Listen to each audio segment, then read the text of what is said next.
જમ્મુ કાશ્મીરમાં હિમવર્ષા વચ્ચે સેનાની મોટી કાર્યવાહી, જૈશ કમાન્ડર સહિત 3 આતંકવાદી ઠાર। જમ્મુ અને કાશ્મીરમાં હિમવર્ષા વચ્ચે સેનાના જવાનોએ મોટી કાર્યવાહી કરી છે। 9 એપ્રિલથી ચાલી રહેલા સર્ચ ઓપરેશન દરમિયાન સુરક્ષા દળોને મોટી સફળતા મળી છે।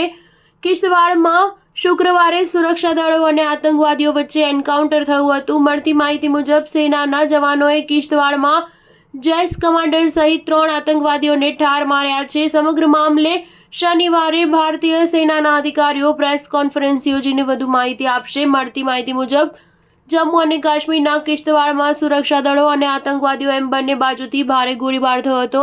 આ ગોળીબારમાં 3 આતંકવાદીઓને ઠાર કરવામાં આવ્યા છે।